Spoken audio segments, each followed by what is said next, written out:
Ça, je l'ai dit. Comment avez-vous découvert donc les Boni de la Guyane? Juste avant d'arriver donc en Guyane, en Martinique en juillet 94, je travaillais d'abord à France 3, à France Télévisions à Paris, où je présentais aussi le journal donc dans différentes régions, à Strasbourg, au Mans, à Reims, dans différentes régions. Et puis après, j'étais travaillé à Paris. Et on m'a demandé de venir travailler en Guyane, de présenter le journal en Guyane, parce qu'ils avaient besoin de quelqu'un pendant un an. Et donc je suis arrivé en juillet 93, en septembre 93 en Guyane. Et dès que je suis arrivé à la rédaction, il y a des collègues guyanais qui m'ont dit « Mais toi qui es d'origine africaine, ce serait bien que tu ailles sur le fleuve, parce que là-bas, il y a des Guyanais comme nous, mais qui ne sont pas tout à fait comme nous, parce qu'ils sont restés très africains. Et ce sont des Dahoméens, c'est ce qu'ils m'ont dit. J'ai dit « Mais pourquoi pas ?» Sans plus. Sans plus. Et donc, j'ai pris un taxico. Le taxico, c'est l'équivalent du Baka, sur 250 km. Arrivé donc à Saint-Laurent-du-Maroni, j'ai pris une pirogue sur 2 heures. Et en arrivant dans ce village, le premier village Boni qui s'appelle La Patou, là j'étais vraiment saisi parce que je suis tombé vraiment sur un autre monde. J'étais plus en Guyane, mais en Afrique, avec des femmes qui avaient des seaux sur la tête, avec des femmes qui portaient des bébés au dos. Et en avançant dans le village, je tombe sur un couple qui arrive donc devant une maison, puis qui frappe, qui fait « Coco ». J'ai dit « Tiens, ça je connais ce chose-là ». La dame qui sort, et puis qui fait « Atou ». J'ai dit « Tiens, mais je connais ça aussi ». Ils sont peut-être pas seulement que dahoméens. Et donc je vais voir le capitaine, le chef du village, et c'est là qu'il m'explique qu'effectivement leurs ancêtres venaient du Togo, du Congo, de l'Angola, du Ghana, du Dahomey et de la Côte d'Ivoire. Des Agnis et des Baoulés. Et donc à partir de là, j'ai commencé donc à faire toutes mes recherches. J'ai trouvé des jeunes qui s'appelaient Kwame, Kwaku, Afiba, les mêmes noms que chez nous. J'ai rencontré des vieux qui m'ont raconté l'histoire de, non pas de Kakou Ananzé, eux ils disent Kakou Ananchi. Donc raconter ces histoires. Et donc à partir de là, j'ai commencé à travailler sur cette question-là parce que j'ai été subjugué, frappé de découvrir en direct que ces personnes-là venaient pour partie d'entre eux de la Côte d'Ivoire et qui étaient des Agnis et des Baoulés. Est-ce qu'ils ont pu... Merci. Est-ce qu'ils ont pu vous donner suffisamment d'informations sur leur identité, sur leur parcours? Eux, ils ne savent pas grand-chose parce que tout ce qu'ils savent, c'est qu'il y a une transmission qui s'est faite entre eux, entre leurs traditions, notamment la tradition du dieu suprême qu'on appelle Nana, là-bas aussi, qui est leur dieu, qu'ils célèbrent donc à travers des autels qu'ils plantent dans la forêt. Pour célébrer Nana, ils sont passés par un autre dieu intermédiaire qu'on appelle le Choueli. Et donc, eux, ils ne savent pas d'où ils viennent. Ils ont juste des traditions qu'ils ont perpétuées depuis le XVIIe, XVIIIe siècle. Voilà. Et nous, qui avons la chance justement d'être originaires de ces pays-là, moi de la Côte d'Ivoire, mais d'autres qui peuvent venir d'Angola ou du Congo, de pouvoir identifier dans leur culture ce qui vient de chez nous, et en plus en travaillant avec les archives, notamment les archives françaises et surtout les archives hollandaises, parce que ces gens-là étaient d'abord au Suriname où ils étaient donc esclaves, ils se sont ils ont cassé leur chaîne au Suriname, ils ont combattu les Hollandais, donc les archives essentielles sont hollandaises, et donc j'ai pu travailler sur les archives hollandaises et travailler sur les archives donc françaises pour pouvoir donc savoir précisément effectivement de quelles origines étaient donc toutes ces personnes, notamment donc Agnis et Baoulés. Mais moi, ce qui m'étonne, c'est après tout ce temps, ils n'ont pas réussi quand même à se laisser influencer par leur environnement. Comment est-ce qu'ils ont réussi à sauvegarder la forêt, cette la culture? forêt. C'est-à-dire qu'on a l'impression de reproduire la même histoire que l'histoire d'Ablapoku. Donc ces Akans partis donc des Ashantis partis du Ghana, qui traversent donc la Comoé et qui donc traversent la forêt avec tous les risques que ça comporte. Et eux de la même façon, cette femme qui part donc de chez nous, qui arrive là-bas, qui donne naissance dans la forêt à un enfant qu'elle appelle Boni, justement, en souvenir de ses origines Akans, qu'elle lui donne naissance donc à cet enfant-là qui s'appelle Boni. Et puis donc quand ils font la guerre aux Hollandais, ils sont après pourchassés parce qu'ils ont d'abord infligé beaucoup de pertes aux Hollandais. Quand les Hollandais ont vu qu'il y avait un péril à la demeure, ils ont fait venir 1200 soldats et c'est comme ça qu'ils ont pu battre les Boni. Et les Boni donc se sont reflués vers la Guyane, du Suriname vers la Guyane, et de la même façon, ils ont traversé un fleuve. Comme la reine Pokou, ils ont traversé le fleuve Maroni pour s'installer de l'autre côté, à l'abri, donc en Guyane.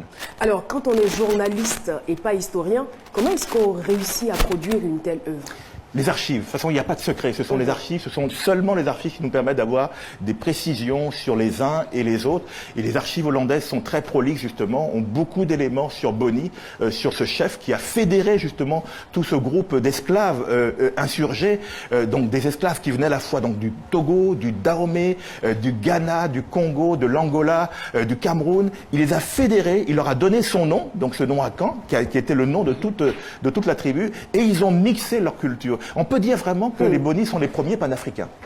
Et ça vous a pris combien de temps toutes ces recherches-là? Moi j'ai d'abord travaillé donc il y a 20 ans déjà là-dessus, quand j'ai fait effectivement donc à la fois cette rencontre chez eux en 1994. Il a fallu organiser aussi le voyage du retour où pour la première fois j'ai ramené une dizaine d'entre eux en Côte d'Ivoire. C'était un événement en 94, en avril 94. La salle du CCF était archi pleine. On a fait un voyage triomphal à Tiasalé où ils ont été reçus par les Boni de Tiasalé.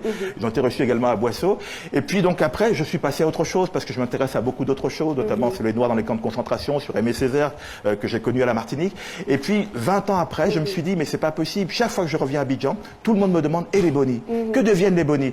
Et j'ai pensé qu'il était important de boucler la boucle en faisant un livre qui raconte un peu tout ça. Et donc effectivement, ça a mis beaucoup. Mais justement, la question, je vous la ramène. Que deviennent les Boni?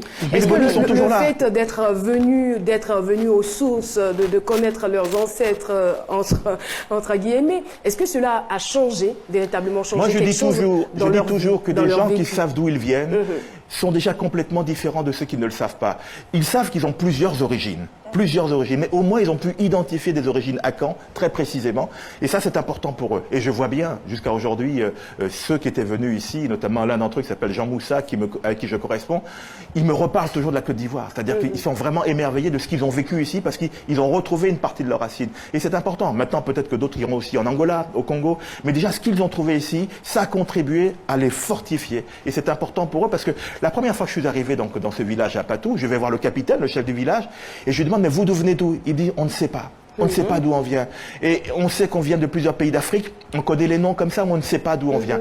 Et il me dit à un moment donné quelque chose qui m'a beaucoup peiné quand je suis parti. Il m'a dit, mais c'est comment en Afrique? Est-ce qu'il y a la neige là-bas? C'est-à-dire qu'il connaissait tellement peu l'Afrique qu'il parlait de choses. Voilà. Mais ils avaient envie de connaître. Et justement, moi, mon souhait, c'est d'établir ce pont-là. Ils ne vous connaissaient pas, je suppose? Si, parce que moi, je passe à la télévision. Puisqu'ils vivent dans la forêt, je ne sais pas si là-bas, ils ont quand même la télévision dans la forêt. Voilà. Donc, je présentais le journal, donc les gens me connaissaient. C'est pour ça qu'ils sont facilement ouverts à moi et qu'ils ont discuté avec moi.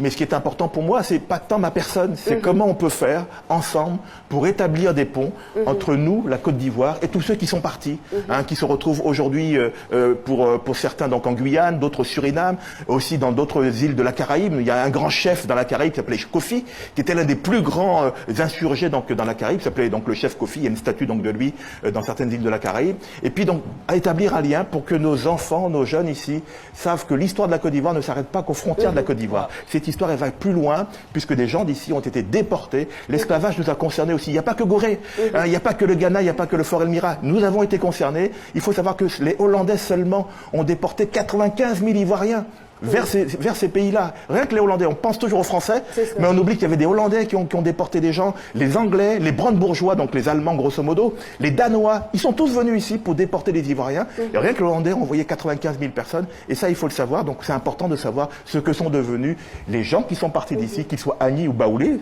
pour le cas des Boni, ou autres. Et dans votre œuvre, vous avez voulu faire allusion à Akwa Boni dans l'histoire. Quand on nous raconte l'histoire d'Abla Pokou, personne n'en parle. C'est dommage qu'on ne parle pas d'elle. La nièce d'Abla Pokou, pour moi, joue un rôle essentiel. Parce que c'est elle qui est vraiment le soutien d'Abla Pokou. Et Akwa Boni joue un rôle essentiel. Et je me suis dit, il y a quelque chose il n'y a peut-être pas de hasard. La mère de Boni vit à la même époque que cette histoire donc des odes entre Akwa Boni et Abla Pokou. Et je me suis dit que forcément dans sa jeunesse africaine, il y a dû avoir un lien donc avec ça. Et on s'aperçoit aussi également d'une chose qui est extraordinaire. Boni naît la même année où meurt la reine Pokou en Côte d'Ivoire. Lui il naît en Suriname la même année. Et on s'aperçoit aussi que la mère de Boni a eu 2 enfants plus Boni. Et il y a une tradition à Tiasalé, à l'époque, quand il y avait 2 enfants qui naissaient, 2 garçons, le troisième on l'appelait Boni. S'il y avait 2 filles qui naissaient, le garçon on l'appelait Boni. Et elle a eu 2 enfants et le troisième elle l'appelait Boni. Il y a forcément des corrélations entre tout ça. Est-ce qu'en écrivant cette œuvre, vous ne vous êtes pas dit, avec le temps, l'histoire ne serait-elle pas déformée? Est-ce que c'était l'enfant d'Abla Pokou qui a été réellement sacrifié? Ça pouvait être ou ça aurait pu être l'enfant d'Akwa Boni. Il y a eu beaucoup de choses qui ont été dites sur cette histoire. Tout ce qu'on sait sur l'Exode, c'est que le personnage de Ablapoku et d'Akwabonu ont réellement existé. Après, autour de ça, il s'est greffé beaucoup de fictions qui sont liées donc aux époques. On a dit même à un moment donné qu'il n'y a pas eu de sacrifice. Effectivement, c'était le sacrifice de l'enfant d'Akwaboni. On a dit à un moment donné même que l'enfant est mort peut-être même de malnutrition ou d'autres choses. On a dit beaucoup de choses. La seule chose qu'on sait, c'est que le personnage d'Ablapoku et le personnage d'Akwaboni ont réellement existé. Alors, beaucoup d'écrivains et parfois même des historiens utilisent la voie de la fiction pour retracer l'histoire. Pourquoi vous avez choisi cette forme-là, cette forme romancée? Parce qu'on n'a rien, c'est-à-dire tout le reste est vrai. Toutes les archives sont vraies sur Boni, sur son parcours, mais on n'a rien sur sa mère. Et pour moi, je pense, surtout on n'était pas très loin du 8 mars, la journée des droits des femmes, pour moi la mère joue un rôle essentiel. La mère de Boni joue le rôle essentiel et c'est elle qui a été occultée dans toute cette histoire. Je me suis dit, il faut reconstituer son parcours. On a des éléments anthropologiques et des éléments d'archives qui permettent de reconstituer son parcours de cette femme qui était complètement oubliée. Et c'est ce que j'ai voulu faire, sur la même façon que ce que a pu faire Alex Haley lorsqu'il a fait Roots, il a fait Racine. Il a reconstitué à partir de quelques éléments comme ça, sans travestir la vérité, reconstituer le parcours de sa famille. Et je me suis dit qu'on devait faire une place importante à cette femme, parce que c'est grâce à elle que Boni est arrivé, c'est grâce à elle que le peuple Boni s'est créé, et c'est grâce à elle justement que ces gens ont pu se révolter contre l'esclavage. Et c'est aussi grâce à vous que l'histoire des Boni a été connue. Oui, Méliane. Merci beaucoup pour cette œuvre. Elle est riche. Et moi, ce que j'aimerais savoir, vous sachant élève d'Aimé Césaire, est-ce que dans cette histoire de Boni, on ne retrouverait pas quelques traits de négritude? Moi, j'ai fréquenté Aimé Césaire pendant une dizaine d'années. J'ai même fait un livre sur lui et je suis très heureux parce qu'on célèbre cette année, le 17 avril prochain, le 10e anniversaire de sa mort. La négritude correspond à quelque chose du passé, c'est-à-dire c'était un moment précis dans l'histoire où les hommes noirs étaient, comme on dit, chosifiés, considérés comme des biens meubles, n'avaient pas vraiment totalement toute leur place, au point que certains donc en nourrissaient un complexe. Et Aimé Césaire est arrivé avec Senghor et avec Damas et ont redonné donc toute la place à l'homme noir à travers justement toute l'expérience qu'ils ont donc de leur propre vécu, mais aussi de ce qui s'est passé en Haïti avec la révolte contre le régime esclavagiste. Et donc la négritude a eu sa part importante dans cette reconstruction de l'homme noir, lui donner toute sa place dans le monde. Aujourd'hui, on est passé à autre chose parce que c'était une époque, c'était un autre combat. Moi, je travaille plutôt sur la question de la reconnaissance de l'histoire des Noirs. Mais pas forcément qu'une histoire qui les valorise. Hein. Il y a aussi des histoires qui sont peut-être pas très belles. Hein. Quand j'ai fait un livre sur les Noirs qui ont été totalement hitlériens, qui ont pris fait et cause pour Adolf Hitler pendant la Seconde Guerre mondiale, qui ont été des collaborateurs et qui ont été des nazis confirmés, c'est pas forcément très glorieux. Sombre bourreau, c'est aussi pour raconter ça. Mais il faut que nous connaissions notre histoire, avec ce qu'elle a de belle, de beau et de moins beau. Et donc c'est à ce travail-là que je m'attache. C'est vrai que Césaire est quelqu'un que j'ai beaucoup admiré. C'est vrai que Césaire quelqu'un qui m'a beaucoup inspiré. C'est vrai que mes conversations avec lui m'ont beaucoup nourri, mais j'essaie de passer à une autre étape qui n'est plus la sienne. À une époque, ils ont fait ce travail qui était nécessaire. Nous, on doit faire un autre travail maintenant. Ça demande forcément...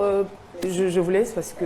Alors, je suis curieuse de savoir, excusez-moi de revenir sur l'arrivée des Boni en Côte d'Ivoire. Je me demande, est-ce qu'ils sont restés, pour des gens qui ne connaissaient pas ou qui ne savaient pas d'où ils venaient, vu qu'ils sont venus en Côte d'Ivoire, ils ont découvert et tout, est-ce qu'ils sont restés? Et sinon, pourquoi? Non, ils ne sont pas restés pour une raison tout simple, c'est-à-dire que ce sont des gens qui travaillent en Guyane. Donc, pour qui on a organisé un voyage, en tout cas j'ai organisé un voyage d'une semaine pour leur permettre justement de connaître leurs racines. Après, d'autres sont revenus, sont revenus par eux-mêmes. D'autres Boni qui n'étaient pas avec nous sont venus aussi. Moi, mon souhait, c'est que ce soit quelque chose qui soit peut-être de façon plus forte, de façon à ce qu'il y ait des... Voilà. Après, bon, ça dépend aussi de comment est-ce que nos gouvernants comprennent ces choses-là, comment est-ce qu'ils font, peut-être dans le cadre de la route de l'esclave, sur laquelle travaille le ministère de la Culture, faire des choses qui permettent justement de créer ces liens et faire en sorte aussi peut-être que certains viennent et puis se disent, ben, je reste. Voilà. Je reste. Ok. Et on va les accueillir à bras ouverts. Merci. Un peuple qui oublie son passé se condamne à le revivre. C'est signé Winston Churchill. Eh bien, c'est donc à juste titre que nous essayons de retracer l'histoire du groupe Akan et particulièrement l'histoire des Boni. Alors, on a été très émerveillés et très instruits d'ailleurs par tous ces éléments de réponse que vous nous avez donnés. Mais en même temps, on se pose la question de savoir, mais c'est un journaliste, comment est-ce qu'il s'y prend? C'est beaucoup d'énergie, c'est beaucoup d'argent forcément pour ce genre temps de recherche? Oui, ça coûte extrêmement cher. Puis surtout, il faut jamais se départir d'une chose, une règle d'or, les archives. Rien que les archives. Et j'ai une chance extraordinaire, c'est que j'ai travaillé récemment sur un livre sur le samouraï noir dont on a parlé ici, et j'ai eu la chance d'avoir une équipe au Japon qui a pu me traduire des éléments en japonais. Et là, pour les Boni, j'ai eu la chance d'avoir une Guadeloupéenne historienne qui a pu me traduire des éléments en hollandais, parce que les archives sont en hollandais, puisque c'est surtout au Suriname qu'ils ont vécu. Et elle a pu donc me traduire ça, c'était important. C'est vraiment des éléments qui sont essentiels pour pouvoir travailler sur le bonnet. Donc les archives, et puis pour le reste, après, on essaye effectivement de trouver des contributions pour pouvoir faire ça. C'est pas facile. C'est dommage peut-être que... Il y a des annonceurs qui vous accompagnent quand même. Il y a eu quelques personnes en Côte d'Ivoire qui m'ont vraiment aidé. Ce n'est jamais assez, mais c'est toujours ça, de prix. Et d'ailleurs, je vais la semaine prochaine à Yamoussoukro pour m'entretenir, en tout cas pour faire une conférence avec les chefs coutumiers et les rois sur les bonis, les rois donc Akan qui vont se retrouver, Agni et Baoulé qui vont se retrouver parce qu'ils veulent savoir plus. À l'invitation donc du ministre Jeannot Ahoussou, je vais aller là-bas pour pouvoir leur parler de ça dans le cadre de Pakinou, c'est important. Et donc il y a eu des gens aussi qui m'ont aidé effectivement, donc aussi bien la communauté antillaise ici que des particuliers comme Dominique Diagou, comme d'autres personnes, en tout cas des gens qui se sont mobilisés pour faire en sorte que ce livre puisse exister. Ce n'est jamais facile, ce n'est jamais assez simple, ce n'est jamais assez, mais peut-être qu'en faisant ce travail, cet effort, tôt ou tard, en Côte d'Ivoire, on comprendra que c'est important, la culture. C'est pas tout de construire des ponts, c'est pas tout de donner à manger aux gens, mais la première alimentation, c'est d'abord la culture. Et c'est important aussi que le ministre de l'Éducation... Et notre priorité, c'est pas la politique. C'est ça. Et voilà, c'est important aussi que le ministre de l'Éducation nationale le comprenne, plutôt que de faire des polémiques avec Billon, de se concentrer sur ça, se concentrer sur la littérature, sur la culture, parce que c'est ça qui est important, cette nourriture-là, qui est essentielle pour faire grandir les Ivoiriens. Évidemment que ces annonceurs-là vraiment viennent vers vous, hein, non, parce que si vous devez payer le transport de tous les bonis jusqu'ici, et puis eux, on sait que c'est le vin de palme, tout ça là, combien de bon, vraiment. Mais je vais dire du vin de palme là aussi, hein. Oui, oui, ils boivent. Quand ils viennent, ils boivent ça ici. Non, chez les bonis, ils boivent du vin de palme aussi. C'est eux. C'est basé, il n'y a pas son blanc, c'est la même chose. Mais ce que je veux savoir, c'est que j'aimerais que vous parliez d'archives tout à l'heure, c'est vrai, et bien vous avez été sur le terrain avec les bonis. Je vais savoir, est-ce que quelque part ils se disent quoi? Parce qu'ils sont venus, ils ont rencontré leur frère ici. Quelque part, s'ils se disent à quelque chose, malheur est bon. Est-ce qu'ils se disent que s'ils n'avaient pas été déportés de ce côté-là, si l'esclavage n'avait pas existé, ils ne seraient pas... Eux-mêmes, ils n'auraient pas existé aujourd'hui. Est-ce que quelque part, ils se disent Moi, je ne pense pas que tous ceux qui sont descendants d'esclaves puissent tenir un tel discours, parce que l'esclavage est un vrai drame. Un vrai drame, et bon, c'est vrai qu'on est de l'esclavage et qu'il faut maintenant faire avec. Mais c'est un vrai drame parce que c'est un traumatisme qui se perpétue jusqu'à aujourd'hui. Vous avez des gens, aux Antilles notamment, où je suis, où j'habite en Martinique, qui ont encore beaucoup de mal à vivre, à s'accepter parce qu'ils sont nés d'un drame. Et donc, je ne suis pas sûr qu'à un moment donné, ils puissent tenir ce discours-là, parce que ce drame-là les hante encore, pour beaucoup d'entre eux, souvent. Merci beaucoup. Merci. Méliane? Et moi, pour revenir au boni en Côte d'Ivoire, on sait qu'il y a plusieurs familles de boni qui existent. Est-ce que 20 ans plus tard, vous avez essayé de faire une corrélation entre ces deux familles-là? Mais moi, je sais que quand je suis venu ici en 1994, c'est pour ça que je dis, on en revient toujours aux politiques, hein, savoir ce qu'ils font. Quand je suis revenu ici, qu'ils ont été reçus notamment à Tiasalé par Madame Boni Clavry et par toute la famille de ces gens de Tiasalé qui étaient concernés par cette histoire. Il y avait beaucoup de promesses pour dire on va établir des ponts, on va faire des choses. Malheureusement, rien n'est fait parce que justement nos politiques ne comprennent pas encore l'importance, et je suis peut-être, j'insiste là-dessus, l'importance de ces faits culturels, de ces faits historiques. Il faut absolument travailler sur la culture parce que c'est ça aussi qui fera ce qu'on appelle l'Ivoirien nouveau dont on nous parle beaucoup. C'est ça aussi. Et cette culture-là, je trouve qu'on ne met pas assez l'accent là-dessus. Et il y a 20 ans, on avait dit des choses. Et moi, justement, c'est parce que je voyais que rien ne se faisait que 20 ans après, j'ai voulu boucler la boucle et faire le livre qui va justement être quelque chose qui va ramasser un peu cette histoire-là pour que les Ivoiriens aient à leur disposition à un prix abordable, eh bien un livre qui parle d'eux, en parlant des autres, qui parle d'eux aussi. Merci infiniment. Et je vais terminer par cette maxime de Christine Suède qui disait, je cite, « La science du passé est ton passeport pour l'avenir ». Merci beaucoup pour ces cours magistrales que vous venez de nous donner. Eh bien, nous allons passer à autre chose, retrouver notre sage, le sage Sissoko, qui est déjà installé. À tout de suite.